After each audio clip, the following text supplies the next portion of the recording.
Okay, so break muna tayo sa usapang basketball, usapang PBA.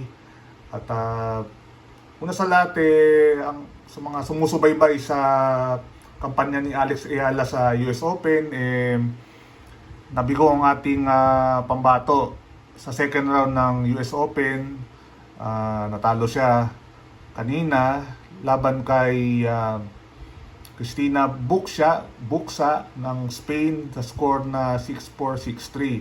So, tapos na ang kampanya ni Alex Ayala sa US Open sa New York. Pero, bago pa siya mag-exit dito sa tournament na to, isa sa mga Grand Slam tournaments ng tennis, nakagawa ng history itong si Alex Ayala.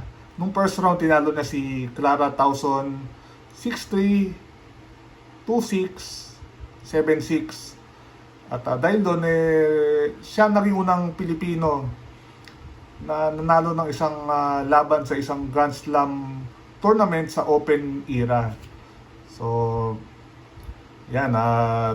Despite nga yung early exit niya sa US Open, promising ang future nitong si Alex Ayala. So, yun, dahil na rin na pinag-usapan natin si Alex Ayala, nakikita nyo naman, meron tayong trading card ni Alex Ayala.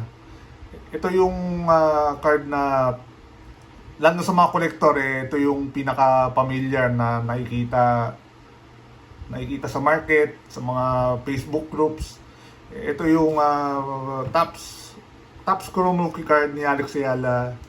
Actually, rookie card siya ni Alex Ayala. So, yan. Closer look natin. So, pag sinabi kasing Topps Chrome, ibig sabihin, yung parang chroma yung kanyang design. Yung yan, kumikinang yung card niya. Ito, base card lang siya to. Pag sinabing base card, parang ito yung pinaka basic or kung sa mga value pinakamurang card ng isang athlete na pinipicture sa card. Itong Topps Chrome na tennis, actually ito hindi lang si Alex Ayala yung tennis player na available dito sa card na to. Siyempre nandun yung mga sikat na tennis players like sila Djokovic, si Carlos Alcaraz, si Sinner, and I think kahit yata yung mga legends sila Serena Williams, si Sharapova, meron din card na ganito. And other current players, si Osaka, at yun. And also to, si Alex Ayala. So, kwento lang, nakuha ko to last year.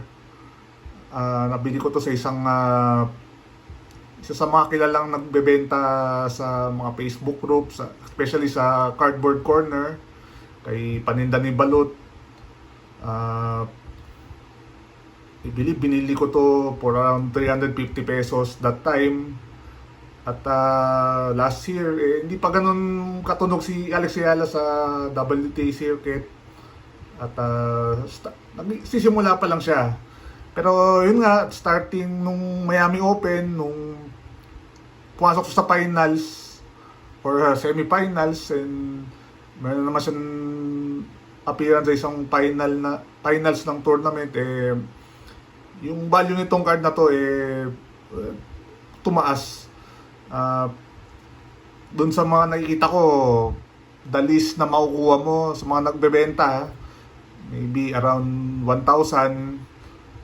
Pero kung makakatawad kayo, siguro makukuha nyo pa ng mas mababa, pero siguro hindi sobrang baba.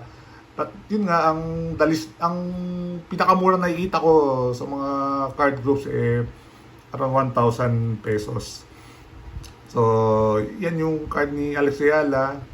Yung picture na rito, ayan. Hindi na natin alam saan tournament to. Pero, yun. Tignan natin yung nakalagay sa likod. So, yan. Kung nakikita nyo, ginawa siya ng Topps noong 2024. Kung saan nilabas nga nila yung set nila ng mga tennis players. So, Ayan, nakalagay din yung height niya, 5'9". Yun, hometown niya, siyempre QC. Then yung birthday niya, May 20 pa, 23, 20, 20, 2005 na bulol na tayo. Tapos Turn Pro 2020. Yun, alam natin na kaliwete si Alex Ayala. So, listed siya as rookie card. So, if ever na, yun nga, lalong tumaas yung laro ni Alex Ayala, tataas pa yung value niya dahil yun nga, rookie card. Usually, sa mga cards, pag, let's say, mga Lebron, mga NBA cards, Lebron, Kobe, yung mga rookie cards sila, yun talaga yung mataas and yun yung mga hinahanap ng mga kolektor. So basahin lang natin itong short, itong nilagay ng tops dito. Ayala pierced the top 200 in the world rankings late in the 2023 season, shortly after winning an ITF event in Great Britain and reaching the final of another. The 18-year-old, nung time na to, the 18-year-old up-and-comer closed the year by advancing to the final of an ITF tournament in Luxembourg. Her early 2024 highlights included 3 matches at an ITF event in India. So, yan. Dahil sa description na to, hindi pa ganun kabigat yung mga tournaments ni Alex Ayala. And we expect pag may cards, may next set ng tennis cards tong si Alex Ayala, mas i-detail yung mga na-achieve niya sa at this point ng kanyang career.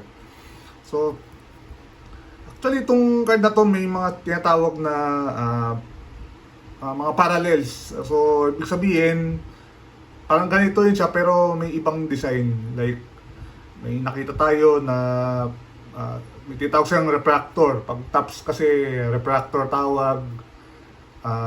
Merong kulay green yung dito.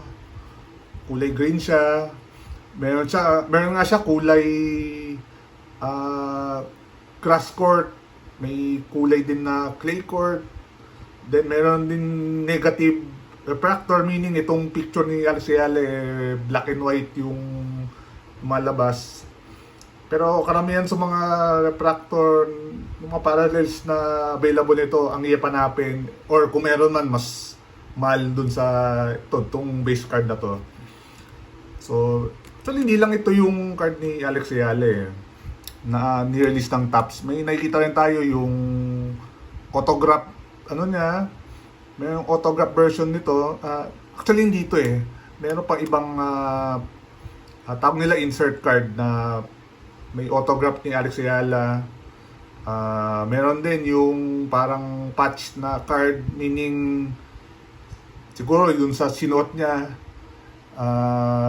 Usually ginagawa nung mga card companies, kukuha sila nung memorabilia, like yung sinuot niyang shirt. Bale, gugupitin nila yon, then ilalagay sa card.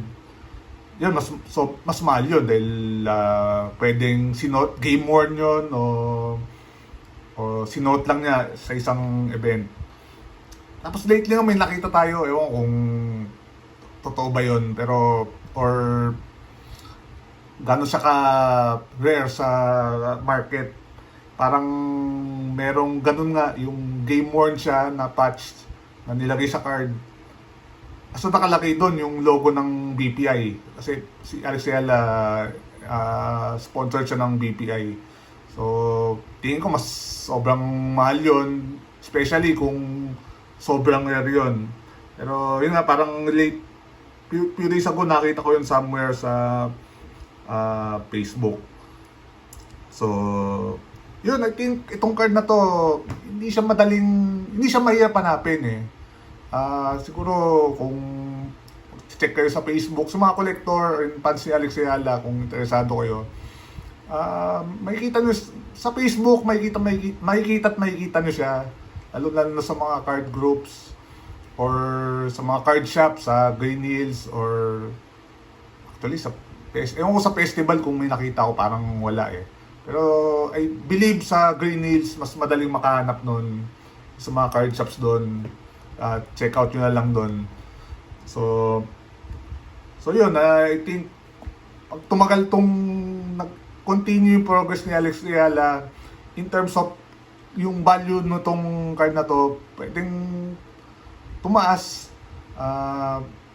But nonetheless, kung tataas man siya o bababa or magstay the same yung price niya, for a Filipino card collector, magandang addition to sa kanyang collection and also sa mga fans ni Alex Ayala. So yan lang po ang ating video tungkol dito sa card ni Alex Ayala, and yun nga lang, sayang at hindi siya nakabante pa sa US Open, pero the sky's the limit para kay Alex Ayala. And kung pagpatuloy niya itong ginagawa niya on the international circuit, who knows, baka makapanalo siya ng mga tournament sa WTA and maybe a Grand Slam event, hopefully in the near future. So yun lang po, thank you po and see you next time.